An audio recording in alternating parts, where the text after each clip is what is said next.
Why has man developed such complexity? And why does he show such mistrust and disbelief in the simple? The simple is not a challenge to man's ego. The difficult is a challenge. The impossible is really a great challenge. How big an ego you want can be known by the challenge that you have accepted.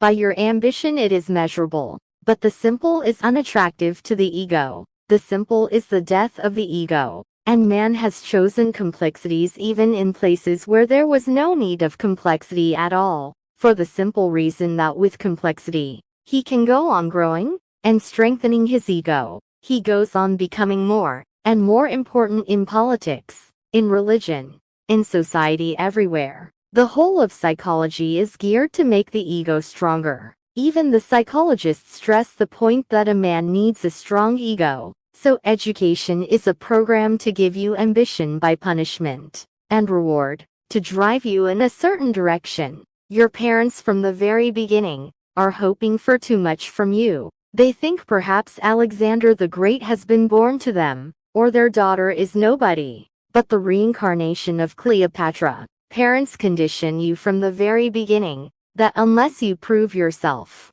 you are good for nothing. The simple man is thought to be a simpleton. The simple man has not been the goal of human society until now, and the simple man cannot be the goal. Because you are born simple. Every child is simple, just a clean slate. Then the parents start writing on his slate what he has to become. Then the teachers, the priests, the leaders, they all go on, emphasizing that you have to become somebody, otherwise you have wasted your life. Just the opposite is the case. You are a being. You need not become anybody else. That is the meaning of simplicity, remaining at ease with one's being and not going on any track of becoming which is unending. There is no place where you will feel, now my journey is over. I have come to the highest peak that I had desired. Nobody in the whole history of humanity has been able to do that, for the simple reason that man is moving in a circle. So somebody is always ahead of you in something or other. Life is multidimensional. It is impossible for you to reach in all directions and to be the first in all directions. It is a sheer impossibility. Existence does not work that way. The ego is man's disease. The vested interests want you to remain diseased. They don't want you to be healthy and whole, because your being healthy and whole is a danger to their vested interests. That's why nobody wants to be simple. Nobody wants to be nobody. And my whole approach is that you should be at ease with yourself. That you should accept your being. Becoming is sickness. Being is healthy. But simple, whole, healthy, blissful. You have not tasted that. Your society has not allowed a single moment for you. So you know only one way, the way of the ego. You have been told to become Jesus Christ. There are societies that are aiming for everybody to become a god. This insane world. You have to come out of all this programming. If you want to enjoy, relax, feel peace and the beauty of existence, that phony ego will have to drop. I don't want to take anything else from you. I want only to take your ego from you, which is anyway just a fantasy. It is not a reality, so I am not really taking anything from you. And I want to give you your being. Of course I need not give it to you, you have it already. You just have to be shaken and awakened to the tremendous beauty of innocence. That is the moment when you have reached the state of the child. Nothing is at risk, and you are running after shadows that you will never be able to catch, forgetting all the treasures that you have brought into the world with you. Before your ego is fulfilled, death will finish you. Life is too short. It is not to be destroyed in such foolish games as the ego, and it is only a question of understanding. You are not supposed to stand on your head in a yoga posture. You are not supposed to contort your body in many ways.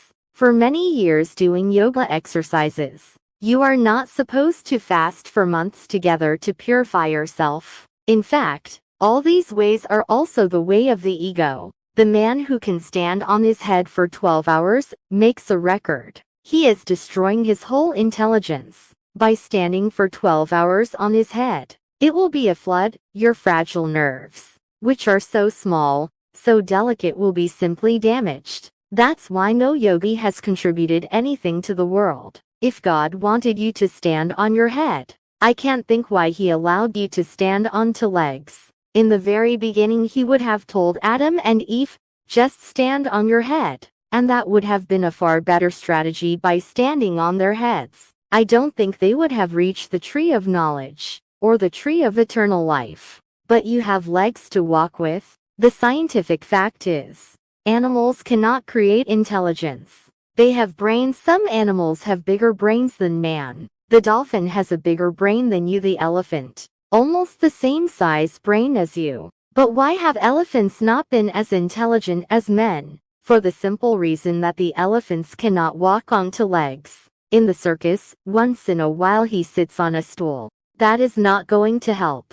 It is certain he cannot walk on two legs for his whole life. That would be torture. It is a very simple phenomenon. If your body is horizontal, as all animals are, then the gravitation is equally forceful all over your body. Man standing on two legs is not an ordinary thing. It is the greatest revolution that has happened in the whole of evolution. When you stand on two feet, your heart has to pump blood against gravitation toward the head, because the head needs continuously to be fed with oxygen. Less than 5 minutes are needed. If your head does not get oxygen for 5 minutes, you are dead. You can be revived because your body is perfectly okay, but you will be just a vegetable. The head will be finished. The brain has developed its delicacies, its very subtle system of nerves and cells which functions as the biocomputer, which collects all the information and stores it, because blood never comes as a flood. Only enough blood comes to keep the brain living. The yogis have not produced anything, have made no contribution to the world. What have your ascetics given to the world? What have your so-called saints been doing all along?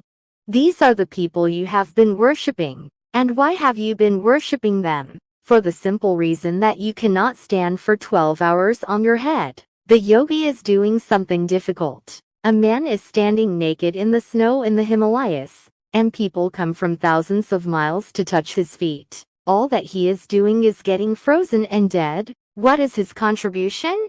Nobody goes to touch the feet of Albert Einstein, or Bertrand Russell, or Martin Heidegger, or Ludwig Wittgenstein. The people who have contributed to man's knowledge immensely, who have expanded man's vision almost to infinity. But you cannot see it. It is not something visible. Bertrand Russell and Whitehead together wrote a book, Principia Mathematica. It takes them 165 pages to prove that 2 plus 2 is really 4. Who bothers to read such a book?